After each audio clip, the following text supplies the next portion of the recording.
আমরা যে আলোচনা চলছে জিক্রে ইলাহি সম্পর্কে, এই প্রসঙ্গে সর্বোত্তম জিকির বলা হয়েছে যে নামাজকে। তো এই নামাজে অনেক সময় দেখা যায় যে মানুষ যখন দাঁড়ায় তখন তাদের মনোযোগ থাকে না। তো নামাজে মনোযোগ ধরে রাখার বিষয়ে হযরত মুসলিম মাউদ রাদিয়াল্লাহু তাআলা আনহু বিস্তারিত আলোচনা করেছেন। আপনি যদি সংক্ষেপে আমাদের দর্শকদের সামনে বিষয়টি তুলে ধরেন। অনেক ধন্যবাদ। জিক্রে এলাহি নিয়ে আলোচনা হচ্ছে, খোদা তাআলার স্মরণ, আল্লাহ তাআলাকে স্মরণ করা। কোরআন শরীফে আল্লাহ তাআলা বলেছেন যে জিক্রে এলাহির বিভিন্ন ধরনের কথা হুজুর উল্লেখ করেছেন, কিন্তু সবচেয়ে গুরুত্বপূর্ণ যেটি কোরআনের আয়াতের ভিত্তিতে খলিফাতুল মসিহ সানি উল্লেখ করেছেন তা হলো আকিমিস সলাতা লিজিক্রি। আমাকে স্মরণ করতে চাও, নামাজ কায়েম করো। নামাজ কায়েম করা হলো খোদা তাআলাকে স্মরণ করার, আল্লাহর জিকিরের সবচেয়ে উৎকৃষ্ট, সবচেয়ে শ্রেষ্ঠ, সবচেয়ে উত্তম উপায়। তো এই নামাজ পড়তে গিয়েও অনেক সময় মানুষের মনোযোগ নষ্ট হয়ে যায়। অনেক সময় না, বেশিরভাগ মানুষেরই মনোযোগ নিয়ন্ত্রণে থাকে না। মনোসংযোগ করা বেশিরভাগ মানুষের জন্য সম্ভব হয় না নামাজে। তো এই জন্য আল্লাহ তাআলা অনেকগুলো নিয়ম কানুন বলে দিয়েছেন। আল্লাহ রসুল সাল্লাল্লাহু আলাইহি ওয়াসাল্লাম সেগুলোর উপর নিজে প্রতিষ্ঠিত হয়ে আমাদেরকে দেখিয়েছেন, শিখিয়েছেন যে নামাজে কিভাবে মনোযোগ ধরে রাখতে হয়। তো নামাজ শুরু কিভাবে হয়, যেটি সবচেয়ে উৎকৃষ্ট উপায় আল্লাহর জিকিরের, সেটির সূচনা হয় অজুর মাধ্যমে। হুজুর এখানে 22টা এমন উপায় উল্লেখ করেছেন যেগুলো অবলম্বন করলে নামাজে মনোযোগ ধরে রাখা সম্ভব। এইগুলোর ভিতর প্রথমটি যা হুজুর উল্লেখ করেছেন সেটি হলো অজু। যে নামাজের আগে এক একটা সম্পর্কে অনেক কিছু বলা যায়, কিন্তু সময় তো কম। নামাজের জন্য অজু করা আবশ্যক। লা সালাতা ইল্লা বিউযু, হযরত মুহাম্মদ সাল্লাল্লাহু আলাইহি ওয়াসাল্লাম নিজে বলেছেন, অজু ছাড়া কোনো নামাজ নাই। আল্লাহ তাআলা হলেন মহাপবিত্র সত্তা, তার কাছে পবিত্র হয়ে যেতে হয়, পাক হয়ে যেতে হয়, জায়গা পরিষ্কার থাকতে হয়, কাপড় পরিষ্কার থাকতে হয়, শরীর পরিষ্কার থাকতে হয়। তো অজুর মাধ্যমে হুজুর এখানে উল্লেখ করেছেন যে অজুর অনেক উপকারিতা আছে। নামাজে মনোযোগ ধরে রাখতে চাইলে অজু করতে হবে। অজুর মাধ্যমে একটা বার্তা যায় মানুষের মাথায় যে তুমি একটা মহান কাজের জন্য প্রস্তুতি নিচ্ছ। হুজুর উদাহরণ দিয়েছেন যে যেভাবে ব্রেইনে আমাদের শরীরের রগ এবং স্নায়ুর মাধ্যমে বিভিন্ন বার্তা পৌঁছে থাকে, সেভাবে অজুর মাধ্যমে মানুষের আধ্যাত্মিক একটা প্রস্তুতি আরম্ভ হয়ে যায়। তাই অজু করা খুব দরকার। অনেকেই আছে নতুন প্রজন্মের মাঝে, বিশেষ করে অনেক বুড়াও ভালো করে অজু করে না। তো রাসূলুল্লাহ সাল্লাল্লাহু আলাইহি ওয়াসাল্লাম অজুর প্রতি মনোযোগ আকর্ষণ করেছেন। দ্বিতীয়, নামাজ যদি ঠিকভাবে পড়তে হয় তাহলে রাসূলুল্লাহ সাল্লাল্লাহু আলাইহি ওয়াসাল্লাম মসজিদে যেতে হবে। মসজিদে না গিয়ে ঠিক নামাজ হয় না। মসজিদে না গেলে সঠিক নামাজ হয় না। মসজিদ এমন জায়গা যেখানে খোদা তাআলাকে সমষ্টিগতভাবে স্মরণ করার জন্য সেটি নির্ধারণ করা হয়েছে। তো মসজিদ জায়গাটা নিজেই এমন যে সেখানে গেলে মানুষের এমন একটা আবহ সৃষ্টি হয় তার মন মস্তিষ্কে, যেটি তাকে নামাজে মনোযোগ ধরে রাখতে সাহায্য করে। যে আমি আল্লাহকে স্মরণ, সব কাজের জন্য একটা জায়গা থাকে, একটা স্থান থাকে।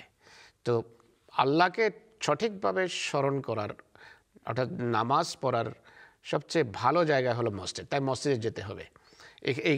এই পয়েন্টটা লিখতে গিয়ে হুজুর এটা উল্লেখ করেছেন যে প্রত্যেক মুসলমানের ঘরে আসলে নামাজের জন্য একান্তভাবে নিবেদিত একটা কামরা থাকা চাই, একটা কর্নার থাকা চাই, যে জায়গাটা অন্য কোনো কাজে ব্যবহার হবে না, শুধু নামাজ পড়ার জন্য ব্যবহার হবে।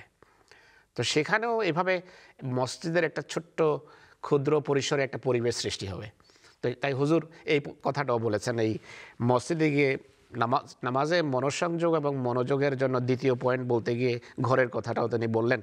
কিবলামুখী হওয়া এটি আরেকটা উপায় নামাজে মনোযোগ ধরে রাখার। কেননা এই কিবলা হযরত ইব্রাহিম আলাইহিস সালামের কথা স্মরণ করায়, হযরত মা হাজরার কথা স্মরণ করায়, হযরত ইসমাঈল আলাইহিস সালামের কোরবানির কথা স্মরণ করায়। হযরত ইব্রাহিম আলাইহিস সালাম আল্লাহ তাআলার নির্দেশে তার এই শিশুকে, তার স্ত্রীকে, যেখানে কোনো তৃণলতা ছিল না, খাদ্য পানীয় ছিল না, শুধু খোদার নির্দেশে রেখে এসেছেন। তো কিবলামুখী হওয়াও নামাজে মনোযোগ ধরে রাখার আরেকটা মাধ্যম। আরেকটা হলো আজান। আজান যখন শুনো তখন আজানের শব্দগুলোর পুনরাবৃত্তি করো, মুয়াজ্জিনের কথার উত্তর দাও। তো এটি নামাজে মনোযোগ ধরে রাখার আরেকটা মাধ্যম তিনি উল্লেখ করেছেন। পঞ্চমটি হলো একামত। একামত যখন বলা হয়, রাসূলুল্লাহ সাল্লাল্লাহু আলাইহি ওয়াসাল্লাম বলেছেন যে একামত শোনার সাথে সাথে শয়তান পালায়। আজান সম্পর্কে কথা বলেছেন, কিন্তু একামত সম্পর্কে তিনি বলেছেন যে শয়তান একামত শুনে পালায়। তো একামত দেয়া, একামত মনোযোগ দিয়ে শোনা, সেটিও আবশ্যক। এটি মুসলিম কিতাবুস সালাতে আছে।